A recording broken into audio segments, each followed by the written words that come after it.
Hello and welcome to the Abundology podcast. My name is Renee Spears and I'm so excited to be doing my first Zoom podcast since we're all, home now and we can't meet. I can't meet people in person anymore. And I'm talking today with Gwynne Warner, and she's a Feng Shui consultant with 10,000 Feng Shui is the name of her company. So I'm sorry, 10,000 Blessings Feng Shui. You got to get the blessings in there. That's an important part of that. Thank you. Hi, Gwynne. Hello. Thank you for having me, and a big virtual Zoom hug to you and all of your followers. I'm just so tickled and honored to be with you all. Thank you. Thank you. Thank you. Well, we've been talking about doing this podcast for, oh my gosh, it's months and months. And something comes up with you, something comes up with me. But this, things are always in divine timing.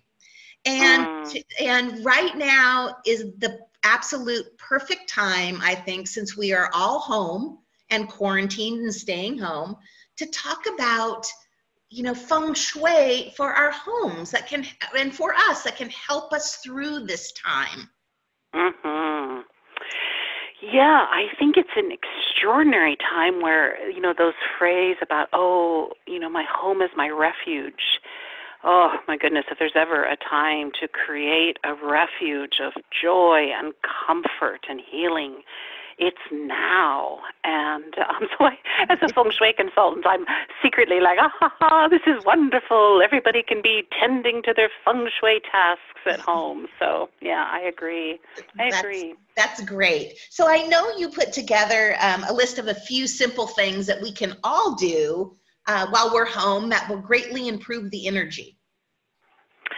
Yes. So I think kind of a thing where I think might be helpful to jump off with is there is a phrase in Chinese that is sort of central to the practice of Feng Shui, which is creating what we call Sheng Chi, and that's spelled SHENGCHI. And that phrase means bright, happy, uplifting, auspicious energy. And the idea is that we want to have both our living and our working spaces, and our car, by the way, that's another environment that we spend time in, to be as bright and beautiful as possible, because that bright, auspicious chi lifts up our own energy and mood, which, of course, can affect our health. It definitely affects our relationships, our business, our love and action. It affects everything, and it affects our home, because if the home is dark and dirty and dusty and the curtains are closed and that you're not gazing onto nature and things are cluttered and thick and the energy is stagnant, that affects us and it affects our life from a Feng Shui view. And you can just feel that if you come home and your home is dirty, you don't have that same feeling when you walk in the door. But if it's clean and bright and sparkly, boy, it's so lovely to come home and be at home. It is. And, the Chinese have a saying, a clean house is a lucky house. And I really feel that, because in truth, a lot of the things that people, their minds go immediately to thinking about Feng Shui cures, which is an extraordinary part of Feng Shui. But the truth is this: they amplify the energy. So if you start hanging crystals and putting in water fountains and jade plants, and you put those enhancements or activators into a physical environment that's stagnant and dirty and dusty, you're amplifying that. So that's why, this is sort of, it's ground level Feng Shui. And it doesn't mean, look, I know it's exhausting to clean, and some people are blessed to be able to hire it out. Not now, not now, no visiting housekeepers right now. But I mean, it's even if you were to start with just one room, which I would say always in Feng Shui, the most important room in the home is the master bedroom. Because that is the room that renews and restores your life force and gives you the strength and energy to go out into the world and do your right livelihood or work or care for your family let's start in the bedroom. So I think one of the things I notice when I'm on consultations is how few people turn lights on and open windows for fresh air. And so let's start with that. Let's think about the bedroom as the most important room of the home. Again, a refuge of health and, gosh willing, deep, restful sleep. So the first thing is to go into your bedroom and clear out all of the clutter, and especially under your bed. We want nothing underneath the bed from a Feng Shui view. Sometimes we put Feng Shui cures there, so those can stay, but we don't want anything. And that's so that the life force, the Qi, can circulate around you while you sleep. So dust the bedroom, declutter, put on some fresh sheets. I would say in times like these that we're going through with the pandemic and healing, I would change your sheets more than once a week. I'm doing it about 2 to 3 times a week. Put on, just the sense of, if you have fresh flowers outside right now in your own garden, bring those into the bedroom. But turn on the lights and open the windows, Windex the windows, let light come through, fresh air, even if it's raining or snowing where you're living, just to get fresh, vital Qi into that bedroom is incredible. And I think, sprinkling, if you have some essential oils at home that you can gently sprinkle or spritz your sheets with some lavender. A big thing Feng Shui-wise about that bedroom is getting electronics out of there. There's so much EMF pollution now in our homes. And I think in times like these, when there's a lot of anxiety and stress, I just invite people, please, don't bring your phone into the bedroom. Don't bring the laptop. Just keep it what would that be called, like a device-free zone. And really let your central nervous system just settle and relax. Think of it. Go ahead. Well, just a couple things that you said that really struck home already. We're just washing the sheets a couple more times a week and putting them on there. There's nothing better than crawling into bed on fresh, clean sheets. Right? It's that hotel vibe. It is. It's such luxury, right there. But I also love the idea, and we know this. We've heard it 10,000 times, but this is maybe a really good point in life or a good time to get the phone out of your bedroom. The phone and the laptop and the pads, get them out of your bedroom. Mm-hmm. Yeah, I mean, it's interesting. My 4 grandmothers and 4 grandfathers, the ancient ones, did not have to deal with EMF pollution. But Feng Shui always meets what is. And right now what is we have an extraordinary amount of EMF pollution. And I think also that from all of the research, I take a lot of classes in it to always be learning more and more about it. It does compromise immunity. I'm not saying live a life without a cell phone. I'm not saying that. I'm just saying, please, and in Feng Shui, also this is shared, of course, with Chinese medicine. We encourage people to be in bed and asleep by the hour of the rat, which is 11 p.m., and that's just for, extraordinary regeneration of blood and deep rest. So, just not having those in there, that unnatural light messing with all that it messes with. So, yes. Yeah.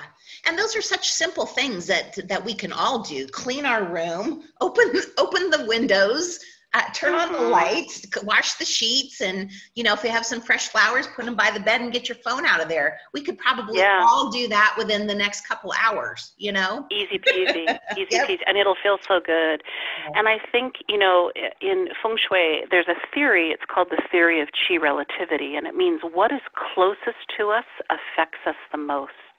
And we spend a lot of time, hopefully, we're spending a lot of time in bed, resting and sleeping. And I think people, it's an encouraging thing to actually sleep more now, get more sleep now. So what is closest to us affects us the most. So think of it in that way. And then, of course, if you want to just take this further, I invite you to really create the bedroom as a place of refuge. Turn it into a little mini spa healing treatment room. I mean, that's not really feng shui. That's just Gwynne, who loves spas. But I mean, you have an opportunity there to just kind of, get a little tub and have a foot soak in there with use a golf ball under your foot and do some reflexology. I mean, it's the time to really turn your bedroom into retreat. And then out in your living spaces, perhaps your shared spaces, those of you who live with family, I would really encourage a big infusion of happy, joyful chi. And a quick way to do that, I know ideally, this would be awesome if everybody right now could clear all the clutter in their home. That might not be doable for everybody, and especially those of you with kids at home. But I would say this, one thing that can immediately make such an effect is to at least clear the clutter off of all of the horizontal surfaces. Makes sense. Yeah. Yeah, because where it just draws the eye. And then now you've got some space. It's kind of like those Japanese calligraphies where you see like an incredible swath of black ink down the scroll. Well, we see that calligraphy because there's white space around it. And so I feel like it's a time, space will help calm our central nervous system. And then as far as the joy, this is a time, Feng Shui loves doing things that involve sound and scent and color and touch and so on. So, keep an eye to what is being played. I understand checking in. I totally understand. I listen to NPR once a day to find out what's going on, but then NPR is off the rest of the day. Yes. So instead, infusing your home with happy music. If you're feeling a little blue, use music as a feng shui attunement. Or if you're feeling anxious and stressed, then bring in some more meditative, maybe spiritual chanting of whatever faith or tradition you love. And I think it's a really important time, especially for us Oregonians, those of you who are listening who live in Oregon, looking out my window to a ferociously gray thundercloud passing over my house right now.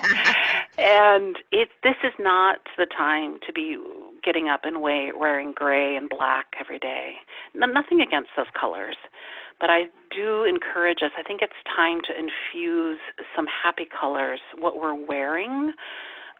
So look in your wardrobe and see if you've got some orange or pink, some yellow, gold, lime green colors.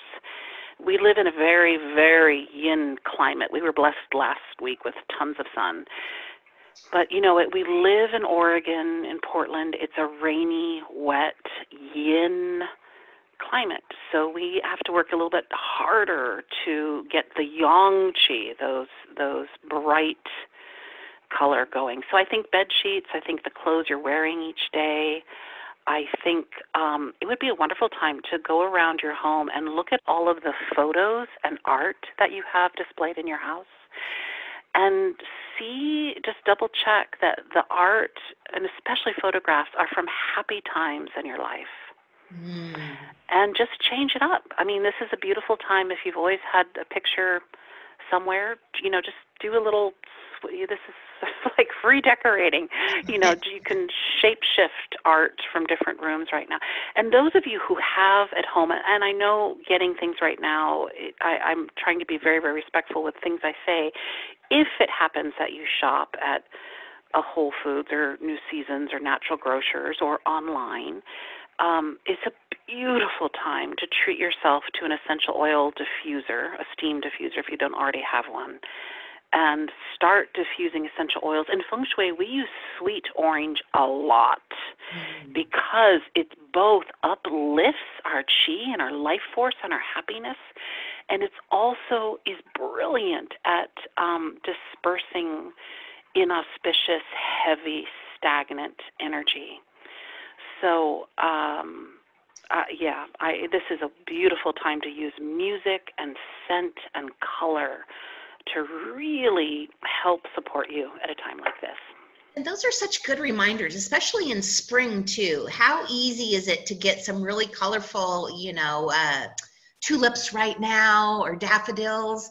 I had a Zoom meeting this morning with a group of people, and one of them was wearing yellow with this beautiful colored scarf. And she, just from her wearing that, everybody else on the call was uplifted. See, yes. Color is, it's medicine. It really is medicine. Yeah. And again, nothing wrong. Black actually is one of my most favorite colors, and I lived years in London where I wore nothing but black. But I'm just saying, it can, the color is a vibration, and it attunes our chi.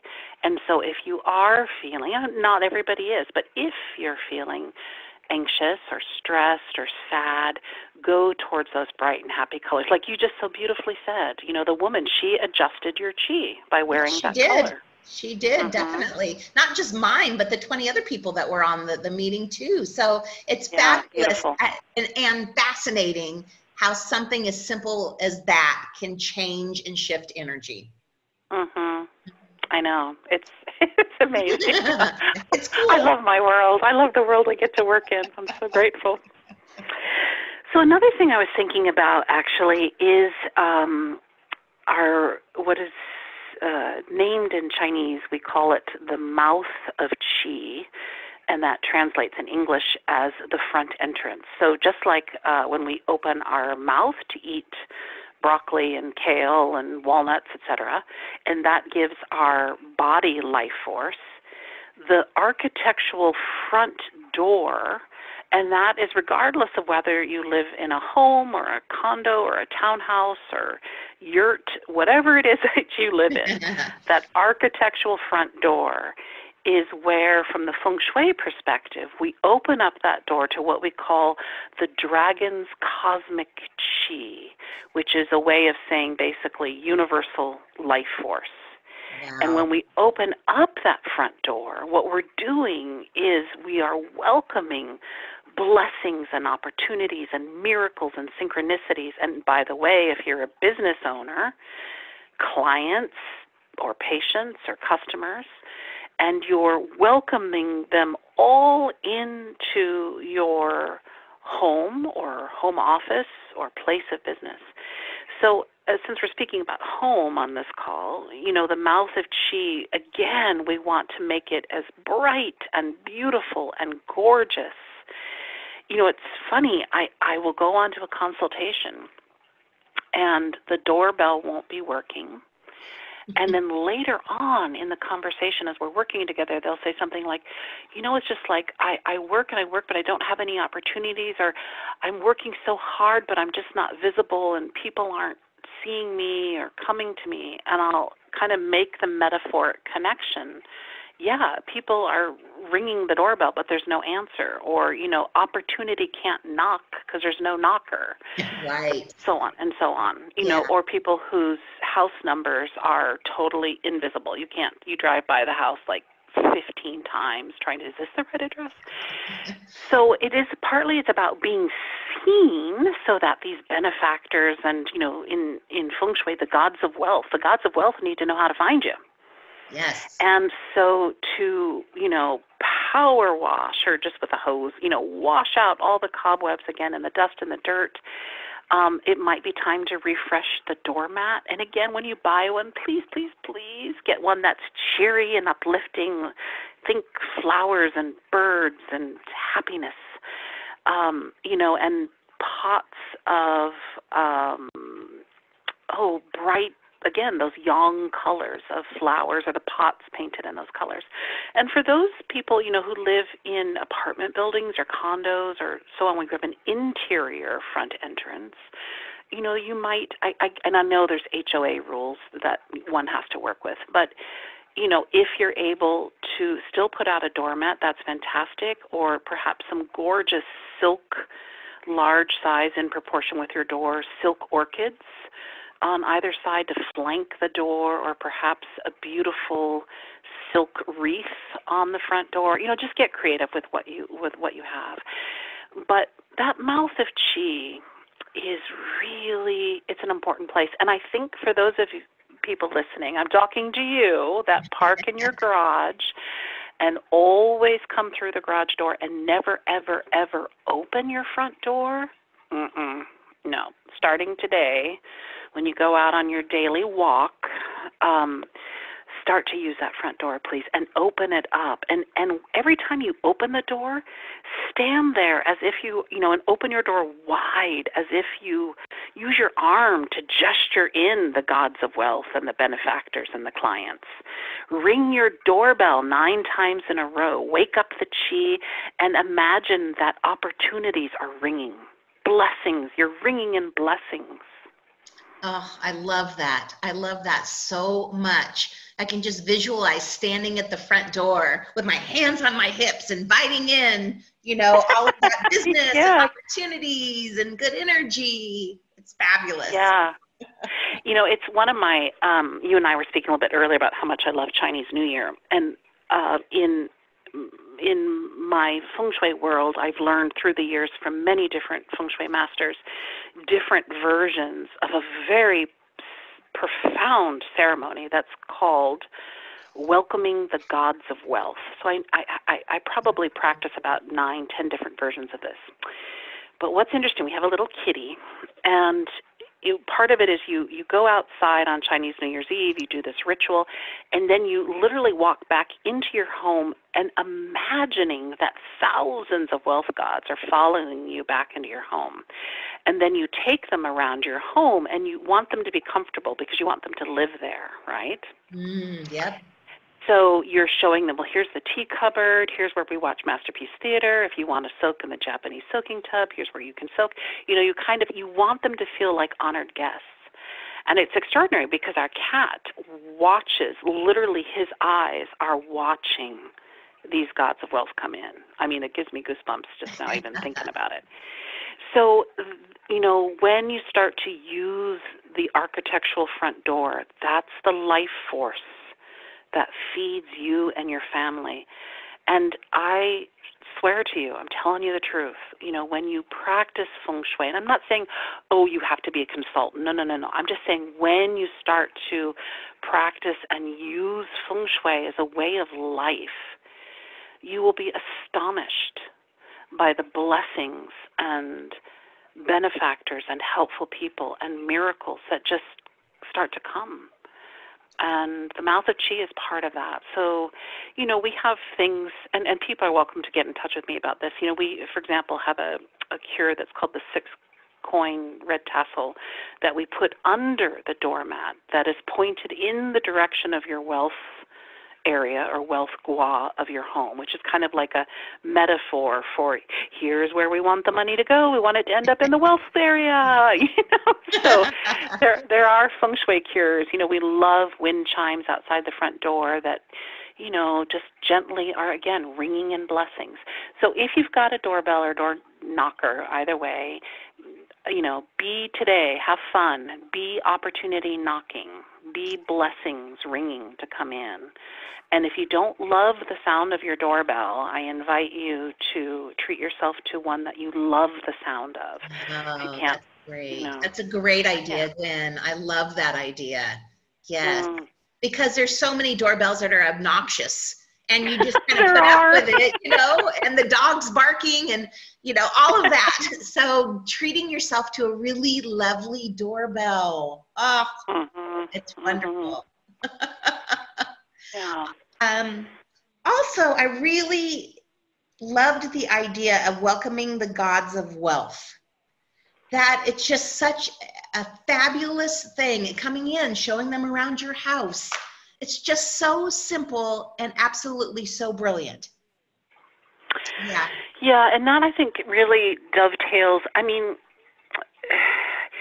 in Feng Shui, our inner Feng Shui, which, and Renee, this is your world. Like, you are a mistress of abundant mindset, right? That's your offering here to all of us. And in Feng Shui, it's like inner Feng Shui. It's the mindset. It's the, okay, well, I'll mention this. I mentioned this to you just before we started the recording about there's a Chinese philosophy called honoring or respecting the breadwinner. So the breadwinner of the family, and that might be you. It might be yourself, or it might be a spouse, or whatever the situation is. But the idea is that everybody in the family or yourself treats the breadwinner with as much, they shower them with as much love and kindness. They support their chi so that that person can go out in the world. And when I say out in the world, for those of us, you listening who are entrepreneurs and work from home, it's the same thing, that you go out into the, virtual internet world. So the more we cherish and protect the life force and lift their spirits and lift their joy, the easier it is for them to go out into the world and then bring money back home to sustain and feed the family. So, our inner Feng Shui, that's where we use a tremendous amount of visualizations and meditations and wealth.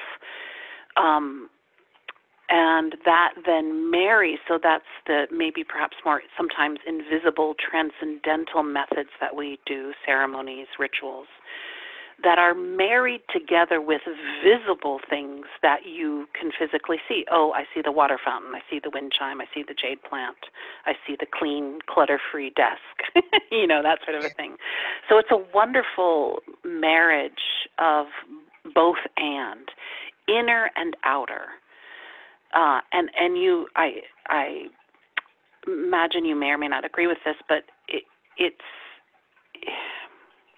you can do all of the inner work, what is more yin, vision boards, daydreaming, meditating, journal writing. But if one doesn't back it up with action, yes. Do you feel that way too, or is that a different philosophy? No, that's a complete philosophy, especially about attracting abundance. You have to have the mindset, and like you said, done the inner work. But then if you don't take the action, you might as well not even do the inner work, because it's the action that starts attracting it to you. So those things are married, like you said. Yeah. And it's interesting because it'll play out, when I'm on a consultation, something might be, let's say, I work with a lot of people that want to work on cash flow, let's say. Mm-hmm. And so we have in Feng Shui cures that we do, physical cures I'm talking about, that we put in the wallet, that we put in the purse, etc. And then I'll say, well, and is your checkbook balanced? And they'll be like, what? So it's both and, that you actually know how much money is in your account with a balanced checkbook. And yes, we're putting the 3 coins on red ribbon next to your cash in your wallet, which symbolizes, by the way, that money has already arrived and that you actually even have cash in your wallet. Yes. I mean, that's a big part of Feng Shui, is that our wallets literally have paper money and coin in them. So yeah, it's like not a lot of times. Often people will say, "Oh, I just want to jump to the really fun, awesome, God of Wealth amulet," and I'm all over those. Believe me, I have them, I use them, I believe in them. But at the same time, my purse is free of clutter, my checkbook is balanced. Do you see what I mean? It's like it's taking care of business visibly and invisibly. One of the very first things that when people come to see me that want to work on cash flow is I have them put the amount of money in their wallet that makes them feel abundant. And we all have a certain different number for, all of us have a different number, what that is. And it can increase as our abundance level increases too. So there's no coincidence that these things that are Feng Shui things that have been done for thousands of years are things that we're doing now to increase abundance. Mm-hmm. Yeah, because it's energy, it's life force. And I mean, I think, from a Feng Shui perspective, the wealth gua or wealth area, which by the way, is not only an area of your home, it's also an area on your desk, on your bed, in your home office. It is, the poetic name for it in Chinese is fortunate blessings. And it's governed by wind. Wind is the trigram that relates to that area. You think about wind, we think about our own breath, our own life force. And abundance, yes, on one hand, this area governs accumulated wealth. So from a Feng Shui perspective, the wealth gua is about assets, savings accounts, retirement, jewelry, art. Well, not all of us have that. But it is also then what is accumulated, which to me is worth more than gold, is your abundance, an accumulation of friends, love, joy. And I think one of the beautiful things, which actually this would be a great time to do this while everybody's at home, is to create an abundance altar. And that could be in the wealth area of your home or your bedroom. By the way, the bedroom is a profoundly powerful place where we do a lot of the Feng Shui wealth cures in my tradition are done in the bedroom. And, you know, it could look, if you wish, a little, if you want to have the joy of seeing sort of an Asian-inspired wealth altar, it could have things like gold ingots and oranges and tangerines and pineapples and things that are sort of more traditional Asian offerings. But whatever that is for you, what is an abundance? What does that, like you just were saying a moment ago, everybody has a different dollar amount in their wallet, what that feels prosperous to them. Well, same with your wealth altar. What is feeling even now with all that's going down, with people suffering and panicked and scared? You know, there are blossoms on the trees. I mean, we can, if we really ask ourselves, we can do a litany of gratitude. And actually, that's what really the abundance altar is for, is not there to just be there and look beautiful, but it's inviting us to visit each day with a daily offering of gratitude to whoever you pray to, whatever your own spiritual religious beliefs are. Amen. But to, you know, bring a cup of hot tea or to bring a little green fern that you found on your walk today or a piece of fruit and pour out a litany of gratitude. Wow. Because we, you know, that we have always. That's untouchable. I love that idea. I am starting my abundance altar as soon as we hang up here because Oh, good. Send a picture. I want to see it. I will. That's such a wonderful idea and gets us focused right now instead of on the terrible outcomes there could be or the bad things that are happening. It shifts our focus and our vibration to abundance and gratitude and what we do have, focusing on what we do have and not what we don't have. So, love it. Yes, and I think, you know, what I'm about to say might not be everybody's cup of tea, but I'm going to put it out there because it's very powerful Feng Shui, is also dedicate those offerings to somebody else who might be in need of something that you wish or pray for. So, for example, let's say you're a business owner right now and you're having anxiety around the economy with what's been going on with the pandemic. So you might be going to your abundance altar, your wealth altar, and, you know, offering gratitude, and then maybe you're saying a prayer. Please, may I, and I don't know, whatever your work is, but may I sell something or book a client or, you know, da-da-da-da-da. The most powerful Feng Shui is to then dedicate any blessings that come from that to all the other people in the world right now who are praying for the same thing. So when I make prayers for my own business at my office altar, I am including in my field, in my mind, in my visualization, all the other business owners anywhere in the world, not just Feng Shui consultants, I mean any business owner, that they too have all of their prayers and wishes answered. It's a way of dedicating your feng shui, and I'm telling you, one, it just makes you feel good because you're remembering others. And it's amazing then you can get flashes of insight of like how you can be helpful to another person. Mm-hmm. And I'm not, this doesn't have to just be business owners. Let's just say you don't have a business, you're like a mom at home right now.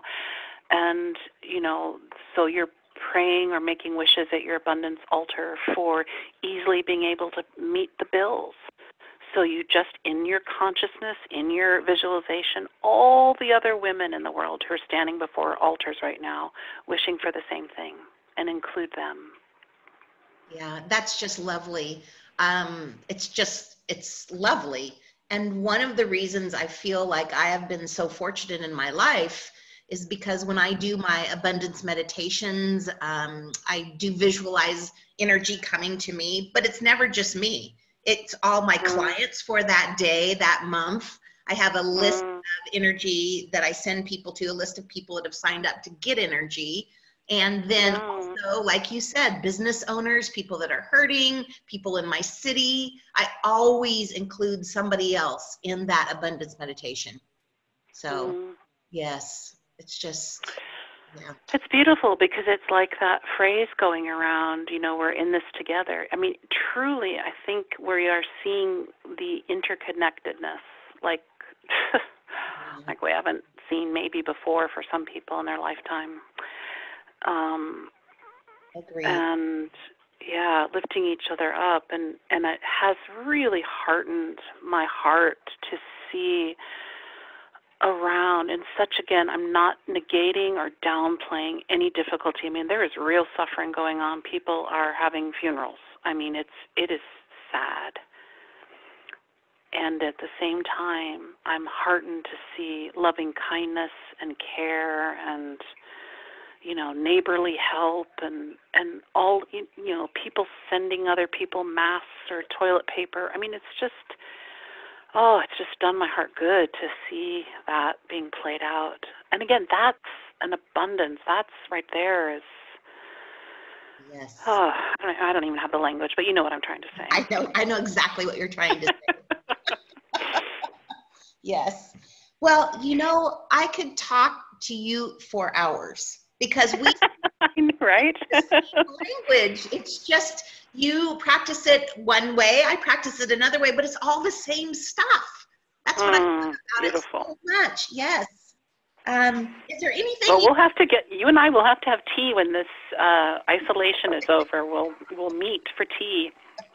I agree. I totally would love that, Gwen. And I would love to have you come back talking about money cures and other things once we're past, this time too. So before we wrap this up, is there anything else, words of wisdom that you'd like to give us that we didn't get to? I would say one thing I wanted to let people know is I have put together a new online course. It's called, it's actually not, it's new, anyway, it's called Feng Shui for Abundance, Waterfalls of Fortunate Blessings.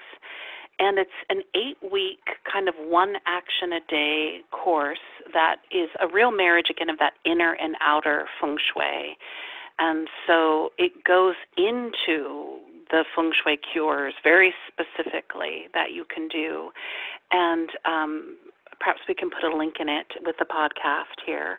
And I would love you to join me for that. If you really want to experience the joy of Feng Shui and practice it and have a visceral, in-the-body experience with Feng Shui, it's a beautiful course to do, whether you're brand new to Feng Shui or you are a seasoned practitioner. I promise there will be plenty of ample content in there to please everybody, and I'd love you to join me for that. Oh, I will. I am signing up. What you did. Right on. Thank you. What you did. Thank you. Thank you. I'm giving you a bow. I know we can't see each other, but I'm giving you a bow, Renee, and just saying thank you for all the love and kindness you're putting out there in the world through your business and your Facebook page, and just giving all you and everybody who's listening a big hug, big, huge virtual hug. Thank you so much, Gwynne. What Gwynne didn't mention is that the course is only $36. It's been discounted so that all of us can take advantage of it during this time. I will put a link to that, and I'll also put a link to your website. And I want to also mention that your newsletter is one of the few newsletters that I actually read the whole entire thing. You always have such great information on there. So even if you don't do the class, the Feng Shui class, go and sign up for her newsletter. There's such great nuggets in there. I learn something every single time. I think you send it out, what, twice a month? Yeah, twice a month I do. Yep, thank you. Yes, it's a rich feast, and the more of us practicing Feng Shui, the better, she says. Exactly. Well, thank you, Gwynne, and I'll put all the links in the write-up to the podcast, and we will talk again soon. Sounds beautiful. Thank you so much. Blessings to everybody. Bye.